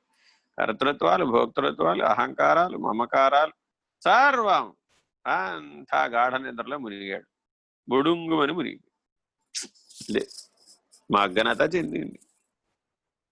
ఆనందమయ కోశం మగ్నత చెందింది. చదువు. సుషుప్తిలో మనస్సు లేకపోయినను ఎరుక నశించుట లేదు. Very important, underline 10 times. సుషుప్తి యందు మనసు లేకపోయినా ఎరుక మిగిలే ఉంది. అంటే మనసు ఎరుక ఒకటే అనే భ్రాంతి మనకి మెలకువలో పనిచేస్తుంది. ఏమంటే మనసు లేకపోతే ఏముందండి అసలు అంటాడు. రే మనసును నడిపే ఎరుకరా నువ్వు ఎరుక స్వరూపుడివి. ఆ ఎరుకను పోగొట్టుకోవడం కోసం ఈ శరీరం తెచ్చుకున్నావు. అది పోయింది, ఆ గొడవ పోయింది నీకు. అసలు ఎరుక స్వరూపుడు అనేది తెలివే పోయింది, జ్ఞాన స్వరూపుడు అనేది తెలివి పోయింది, ఆత్మస్వరూపుడు అనేది తెలివి పోయింది. ఆ ఎరుకని కైవల్య స్థితిలో లేకుండా చేసుకోవడం కోసం ఈ శరీరాన్ని ఈ పనిముట్టు తెచ్చుకున్నాం. ఇలా వచ్చినటువంటి వాడివి ఏమైపోయాడు ఇప్పుడు? ఎరుక నుంచి మరపుకు మారిపోయాడు. తొలిమేనులు 3 దాంట్లోకి మారిపోయి మనసే అంతా, ప్రపంచమే అంతా, సంసారమే అంతా అని. అయితే పొట్టకూటి కోసం, లేదంటే సుఖం కోసం, అంతే. చదవండి. సుషుప్తిలో చైతన్యము చెదిరిపోవటం లేదు కనుక మనస్సు ఆత్మ కానేరదు. అంటే మనోమయ కోశం ఎప్పటికీ ఆత్మ కానేరదు. సర్వబంధములను మనస్సే తయారు చేయుచున్నది. Very very important. ఎప్పుడైనా సరే నీకు దుఃఖం కలిగింది, ఎప్పుడైనా సరే బంధం కలిగింది అంటే అదంతా మనోమయ కోశ ప్రభావం. అది విధి వల్ల కానీ, వ్యాధి వల్ల కానీ, అభిమానం వల్ల కానీ, శోకం కానీ, లోకం కానీ, వినాశనం కానీ, ఏదన్నా జరగనివ్వండి, భయం కానివ్వండి, అన్ని సమస్తం మనోమయ కోశం. ఏ రకమైన దుఃఖమైనా మనోమయ కోశం, ఏ రకమైన అజ్ఞానమైన మనోమయ కోశం, ఏ రకమైనటువంటి బంధమైన అంత మనోమయ కోశం. ఇదే మనోమయ కోశం గాఢ నిద్రావస్థలో నిర్విషయంగా ఉంది. ప్రతిరోజు you are trained by the God every day in the sleep అంటారు. నీకు ప్రతిరోజు ట్రైనింగ్ ఇస్తున్నాడు ఈశ్వరుడు గాఢ నిద్రావస్థలో. నిర్విషయం మనః, మెలకువలో నిర్విషయంగా ఉండరా బాబు అంటే మాత్రం ఉండడు. రోజు ట్రైనింగ్ పుచ్చుకుంటాడు పాపం. ఇంకెక్కడ ఎవరిని ఎదుగుతాడు గురువు అని? తన లోపలున్న ఈశ్వరుడైన గురువు ప్రతిరోజు గాఢ నిద్రావస్థలో నిన్ను నిర్విషయ స్థితి అందు ఉంచి సశక్తివంతుడిని చేసి చక్కగా విశ్రాంతి పొందించి ఉత్సాహంతో నిన్ను మరలను మేల్కొలుపుతున్నాడు. దేనికి? జ్ఞానాన్ని పొందమని. నిర్విషయం మనః, జాగ్రత్త అవస్థలో ఇలాగే ఉండు నాయనా అని చెప్పి మరీ పంపిస్తున్నాడు. కానీ వీళ్ళు లేవగానే మళ్ళా మాటలు, అహంకారం, మమకారం, కర్తృత్వం, భోక్తృత్వం, అంతే గోల. ఈ స్వప్నంలోకి వచ్చేస్తూనే, జాగ్రత్త అవస్థలోకి వస్తూనే ఇవన్నీ పనిచేస్తాయి. పని చేయగానే నా కత్తిపీట అక్కడికి పోయిద్దిరా బాబో. వాడు ప్రమాదం కత్తిపీటతో జరగాల్సిందండి, వాడు వెతుక్కుంటూ పెడతాడు ఆ కత్తిపీట. అళ్ళే ఎదురుకుండా ఉన్న చాకుతో పని చేసుకోవచ్చుగా. ఆహా, సంతృప్తి చెందడు. ఆ కత్తిపీటే కావాలని తెచ్చుకుంటాడు. దాంతో ప్రమాదం కొని తెచ్చుకుంటాడు. ఇలాగా ఏవేవో అహంకార మమకారాలన్నీ వస్తు రూపంలో, విషయారూపంలో, ప్రపంచ రూపంలో, సంసార రూపంలో, నీ మనోమయ కోశ రూపంలో, ముఖ్యమైనది ఇది, అవన్నీ నీ మనోమయ కోశంలో స్థానాన్ని సంపాదించుకుంటాయి. అక్కడి నుంచి పనిచేస్తాయి. ఎవడైతే నిర్విషయం మనహాగా ఉన్నాడో జాగ్రత్త అవస్థలో, వాడు చైతన్య స్వరూపుడు. వాడికి ఏ గొడవ లేదు, వాడికి ఏ ప్రపంచంతో పని లేదు, వీడికి ఏ సంసారంతో కూడా పని లేదు, వాడికి వాడితోనే పని లేదు, వాడి పంచకోశాలతోనే వాడికి పని లేదు. చదవండి. మనస్సులో నడిచే సర్వ సంకల్పములు నీ చేత చూడబడుచే నీవు మనస్సు కాదు. అంతే. ఏమయ్యా నువ్వు ఇవాళ శివాలయానికి వెళ్ళలేదేమిటి? శరన్నవరాత్రులు అమ్మవారి గుడికి వెళ్ళలేదేంటి? ఎవరిని అడగాలి ఈ ప్రశ్నలు? అన్నమయ కోశ ప్రాణమయ కోశాల్లో ఉన్నవాడిని అడగాలి. పంచకోశ వ్యతిరిక్త అవస్థాత్రయ సాక్షి శరీరత్రయ విలక్షణ స్వాత్మనిష్ఠుడు ఈ దగ్గరికి వెళ్ళి, ఏమయ్యా నువ్వేంటి శివాలయానికి వెళ్ళలేదు, నువ్వు ఇవాళేంటి నువ్వు రామాలయానికి వెళ్ళలేదు, ఇవాళేంటి నువ్వు అమ్మవారి ఆలయానికి వెళ్ళలేదు అని అడిగావు అనుకోండి, వాళ్ళందరూ లోపలే ఉన్నారు, బయట లేరు. అక్కడికి వెళ్ళి చూసేది ఎవరు? అన్నమయ కోశ పరిధిలో ఉన్నవాడు. తనలోనే దర్శించేవాడెవడో, తన యందే దర్శించేవాడెవడో, తానుగా దర్శించేవాడు. దర్శనాలు 3 స్థాయిలు. తనలోనే దర్శించడం, తన యందే దర్శించడం, తానుగా దర్శించడం. త్వమేవాహం అన్న స్థాయికి వచ్చేసాడు వాడు. తలచనంత మాత్రమే ఆ దివ్యత్వ అనుభూతి అందు ఉండిపోగలడు. తలవకుండా కూడా ఉండిపోగలడు. అదే సహజంగా కూడా ఉండగలడు. ఇది స్థాయి భేదం. తలచి ఉండటం, తలవకుండానే సహజంగా ఉండటం, వెరీ వెరీ ఇంపార్టెంట్. సాక్షిగా ఉండటం. మూడో స్థాయిలో అధిగమించేస్తాడు ఆ దైవీ చైతన్యాన్ని. సాక్షిగా ఉంటాడు, కేవల ప్రకాశంగా ఉంటాడు. అలా ఎవడైతే ఉన్నాడో వాడికి ఇప్పుడు మనోమయ కోశం ఎక్కడ? దేనే లేదు. ఇలా జాగ్రత్తగా విషయ స్థాయిలో నుంచి శుద్ధాత్మ, బుద్ధాత్మ, ముక్తాత్మ, దివ్యాత్మ, జీవాత్మ స్థాయి నుంచి ఇదే మనోమయ కోశం మనిషిని జీవాత్మగా చూపిస్తాం. ఈ జీవాత్మ విషయాత్మ, విషయానందం ఇక్కడ ఈ ప్లాట్ఫామ్ మీద నుంచి శుద్ధాత్మ, బుద్ధాత్మ, నిత్యాత్మ, ముక్తాత్మ, దివ్యాత్మ. చూడండి ఆత్మశబ్దంలో ఎంత విశేషం ఉందో. దాని మల విక్షేప ఆవరణాలతో కూడిన జీవుడుగాను జోడించవచ్చు. అతీతంలో ఉన్నటువంటి శుద్ధాత్మ, బుద్ధాత్మ, నిత్యాత్మ, ముక్తాత్మ, దివ్యాత్మ. దివ్యాత్మ స్వరూపులారా అంటారు భగవాన్ సత్సాయి. మానవులందరూ కూడా దివ్యాత్మ స్వరూపు, ప్రేమాత్మ స్వరూపులారా. ఎవడైతే ఈ దివ్యాత్మ అన్న స్థితికి వస్తారో వాళ్ళకి ఇంకో మెట్టు, పై మెట్టు ప్రేమాత్మ. అందుకని మొదట శుద్ధాత్మ, తర్వాత బుద్ధాత్మ, ఆ తర్వాత నిత్యాత్మ, ఆ తర్వాత ముక్తాత్మ, ఆ తర్వాత దివ్యాత్మ, ఆ తర్వాత ప్రేమాత్మ. ఇది ప్రయాణం చైతన్య వికాసంలో. మెహర్ బాబా అంటారు సప్త జ్ఞాన భూమికల గురించి వివరిస్తారు భగవంతుని దశావస్థలలో భగవద్వచనంగా. అలాగే వేదాంత పంచదశి చెప్తుంది సప్త జ్ఞాన భూమికలు. శుభేచ్ఛ నుంచి తనుమానసి, అసంశక్తి, ఇట్లా తుర్యగా వరకు ఈ సప్త జ్ఞాన భూమికల గురించి చెప్తుంది. ఆ సప్త 7వ జ్ఞాన భూమికలో తుర్యగా ఉన్నాడు వాడు బ్రహ్మస్వరూపం. అర్థమైందండి. అందుకని శుద్ధాత్మ, బుద్ధాత్మ, నిత్యాత్మ, ముక్తాత్మ, దివ్యాత్మ, ప్రేమాత్మ, బ్రహ్మము. 7వ స్థాయికి వచ్చేసేటప్పటికి బ్రహ్మము. ఇలా జీవాత్మ స్థితి నుంచి ఆ బ్రహ్మము అనే స్థాయికి మానవుడు ఎదగాలి. హరి ఓ శ్రీ గురుభ్యో నమః. హరి ఓ. పూర్ణమద పూర్ణమిదం పూర్ణాత్ పూర్ణముదచ్యతే పూర్ణస్య పూర్ణమాదాయ పూర్ణమేవావశిష్యతే. ఓం తత్సత్. ఓం శాంతి శాంతి శాంతి. హరి ఓం.